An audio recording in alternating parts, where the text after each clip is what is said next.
Okay, so I've been asked to show you how to make one of distressed, like peeled paint effects from papers in the kit, make it look as though it's paint peeling off wood. So I'm just going to give you a quick tutorial here, which I hope will help. Now here I've just got a piece of wooden paper, and I've just put a couple of pattern papers from a kit above and hidden them just for reference later. So we're going to start off by duplicating this background layer, so we've got a copy of it. We're then going to go to Image, Adjustments and Desaturate, or Control-Shift-U, whichever is easiest for you.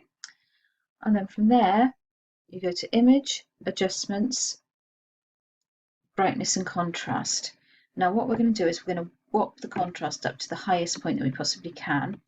And we're going to bring the brightness down so we get a bit more black and white shades on that page. So let's say that'll do for now. Okay, so we can hide this bottom layer. So we've just got the desaturated layer showing.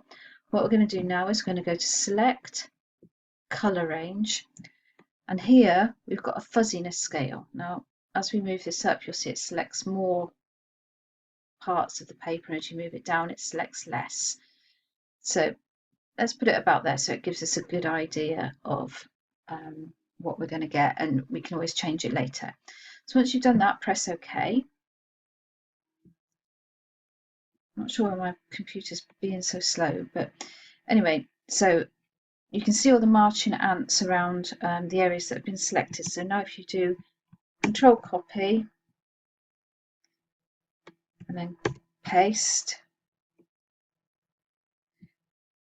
what you'll see here now is that you've got a layer which is just those bits that were surrounded by the marching ants in the previous one.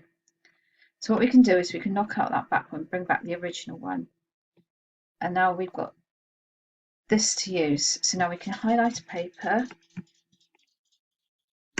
and we can clip it to that. Now we can do different things. We can leave it like that, or we can change it to overlay mode to make it look more faded. If we put a tiny shadow on it, it just brings it out a bit further. That's the dog clicking in and out on the wooden floor that you can hear in the background, by the way. So let's click that off, and then, oh, didn't mean to do that.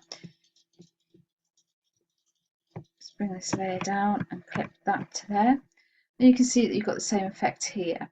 Now, when this is on overlay, because it's a paler paper, this is obviously much lighter on this wood, but you can change that back to normal and it will show up much more on there.